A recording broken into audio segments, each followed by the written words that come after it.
ഇത് തയ്യാറാക്കിയെടുക്കാൻ ഭയങ്കര പാടാണ് എന്ന് വിചാരിച്ചിരിക്കുന്നവർക്ക് വേണ്ടിയിട്ടാണ്. ഇത് നമുക്ക് വളരെ എളുപ്പം തന്നെ തയ്യാറാക്കിയെടുക്കാൻ പറ്റുന്ന ഒരു റെസിപ്പിയാണ്. അതുമാത്രമല്ല വളരെ പെട്ടെന്ന് തന്നെ നമുക്ക് തയ്യാറാക്കിയെടുക്കാവുന്ന ഒരു റെസിപ്പി കൂടിയാണ്. അപ്പോൾ ഇത് എങ്ങനെയാണ് തയ്യാറാക്കുന്നതെന്ന് നമുക്ക് കണ്ടു നോക്കാം. ഹലോ ഡിയർ ഫ്രണ്ട്സ്, എല്ലാവർക്കും നമസ്കാരം. ഇന്നത്തെ എൻ്റെ പുതിയൊരു വീഡിയോയിലേക്ക് എല്ലാവർക്കും സ്വാഗതം. അപ്പം നമ്മൾ ഇന്ന് തയ്യാറാക്കാൻ പോകുന്നത് മിക്സ്ചറാണ്. ഈ മിക്സ്ചർ തയ്യാറാക്കാൻ വേണ്ടിയിട്ട് നമ്മൾ കടലമാവാണ് എടുത്തിരിക്കുന്നത്. ഇതിലേക്ക് ആവശ്യമായ ഇൻഗ്രീഡിയൻസ് ഒന്ന് പരിചയപ്പെടാം. ഞാൻ ഒരു 1/2 കിലോ കടലമാവാണ് ഇവിടെ എടുത്തിരിക്കുന്നത്. 1/4 കപ്പ് അരിപ്പൊടി, 1 ടേബിൾ സ്പൂൺ മുളക് പൊടി, 1/2 ടേബിൾ സ്പൂൺ ഉപ്പ്, 1 ടീസ്പൂൺ മഞ്ഞൾപ്പൊടി, 1/2 ടീസ്പൂൺ കായപ്പൊടി. ഇത്രയും ഇൻഗ്രീഡിയൻസ് ചേർത്തതിന് ശേഷം നന്നായിട്ട് ഇത് മിക്സ് ചെയ്ത് എല്ലാ സ്ഥലത്തും എത്തുന്ന രീതിയിൽ ഇത് നന്നായിട്ടൊന്ന് മിക്സ് ചെയ്യുക. മിക്സ് ചെയ്ത ശേഷം ഇതിലേക്ക് കുറേശ്ശെ വെള്ളം ഒഴിച്ചിട്ട് നമുക്കിതൊന്ന് കുഴച്ചെടുക്കാം. കുഴച്ചെടുക്കുമ്പോൾ കുറച്ചൊന്ന് ലൂസായിട്ട് വേണം ഇതൊന്ന് കുഴച്ചെടുക്കാനായിട്ട്.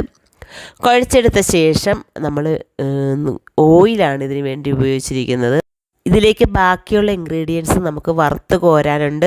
ആദ്യം ഞാൻ കപ്പലണ്ടി വറുത്ത് കോരിയിരുന്നു. അതിനുശേഷം നമ്മൾ പൊട്ടുകടലയാണ് വറുത്ത് കോരാൻ പോകുന്നത്.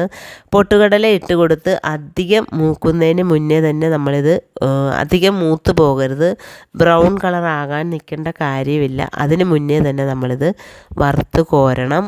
കാരണം നമ്മൾ ആ കോരുമ്പം അതിലുള്ള ആ ചൂട് കൊണ്ടിട്ട് ഒന്നുകൂടെ ഒരു കളർ വ്യത്യാസം വരും, കുറച്ചുകൂടെ ബ്രൗൺ ആകാൻ സാധ്യതയുണ്ട്. പിന്നെ ഇത് വറുത്ത് കോരിയതിന് ശേഷം നമ്മൾ ആ വെളിച്ചെണ്ണയിൽ ആ ഓയിലിൽ തന്നെയാണ് നമ്മൾ ബാക്കി ഇൻഗ്രീഡിയൻസും കൂടെ വറുത്ത് കോരാൻ പോകുന്നത്.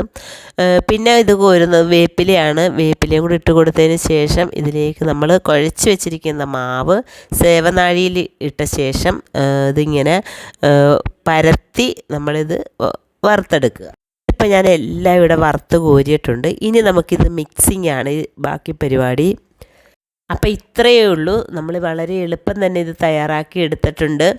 അപ്പോൾ വളരെ ടേസ്റ്റി ആയിട്ടുള്ള ഈ ഒരു മിക്സർ തയ്യാറാക്കാൻ വേണ്ടിയിട്ട് വളരെ കുറച്ച് സമയം മാത്രം മതി. വളരെ ടേസ്റ്റി ആയിട്ട് നമുക്ക് വീട്ടിൽ തന്നെ ഉണ്ടാക്കിയെടുക്കാം. അപ്പോൾ നമ്മുടെ ഹോം മെയ്ഡ് മിക്സർ ഇവിടെ തയ്യാറായിട്ടുണ്ട്. അപ്പോൾ ഇഷ്ടമായാൽ ഒന്ന് ലൈക്ക് ചെയ്യുക, സപ്പോർട്ട് ചെയ്യുക.